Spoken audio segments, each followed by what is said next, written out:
大家好，我是小高姐，今天我们来做绿豆糕。去皮绿豆300克，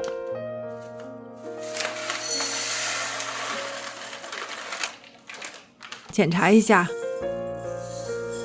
坏的豆子挑出来，冲洗干净，要是水变黄呢，就多冲洗几次。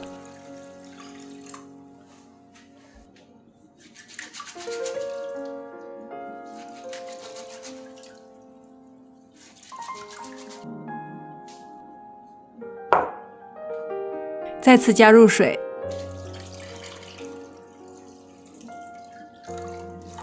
然后放到冰箱冷藏室隔夜浸泡。第二天，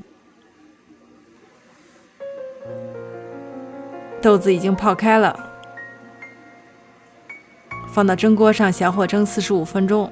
如果用水煮的方法，绿豆很容易煮熟，不需要隔夜泡水，所以它制作起来比较快手。但是呢，煮的方法会引入过多的水。绿豆糕做好之后呢，口感容易发黏，而且炒馅的时候呢，要炒更长的时间。蒸好之后的豆子是干面的，放入搅碎机里，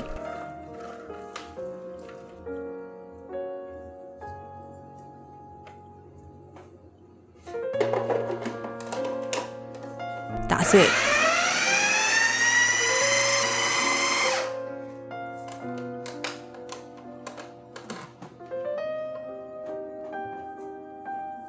小小的一袋绿豆泡水蒸好之后，变成了一大盆绿豆粉。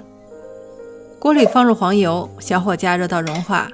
你可以用其他的油脂代替，但是尽量保留一部分常温下是固体的油，这样子它冷藏之后呢，油脂凝固，表面看起来不那么油腻。蒸熟的绿豆水分比较少，很快就把黄油都吸收进去了。同样呢，也是因为水分少，很容易炒，3-5分钟就好。关火放入蜂蜜，你可以用麦芽糖或者其他的糖浆代替。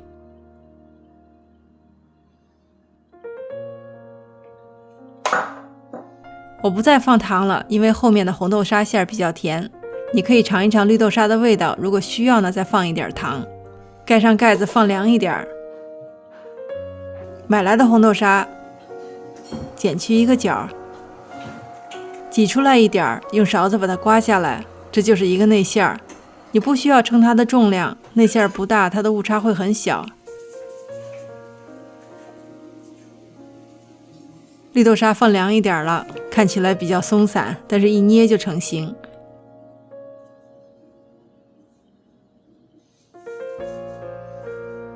每一小团绿豆沙的分量是30克，总共可以分出25个。取一团绿豆沙，掰下来一小部分，轻轻压扁，然后把剩下的绿豆沙压出一个坑，放入红豆馅儿，稍微收个口，放上刚才的那一小块，封口处捏紧。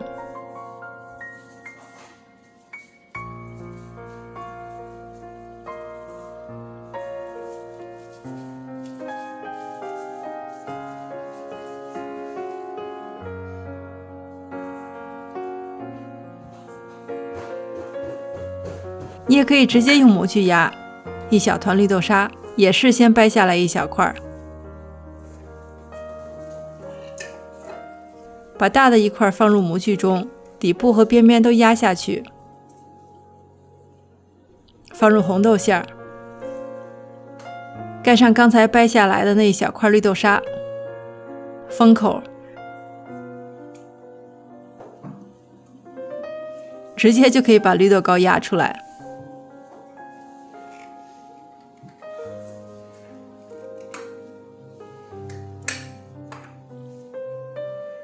这个绿豆糕呢，没有经过冷藏，黄油还处于一个比较软的状态，所以绿豆糕整体还有一点偏软。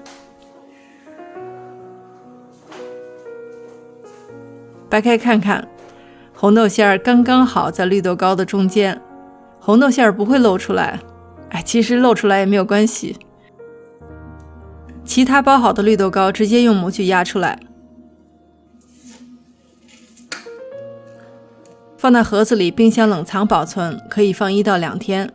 如果冷藏室时间放久了，它会变干，因为淀粉在冷藏室的温度下容易老化。吃不完的话呢，就放在冷冻室保存，吃的时候呢，再放回冷藏室化冻。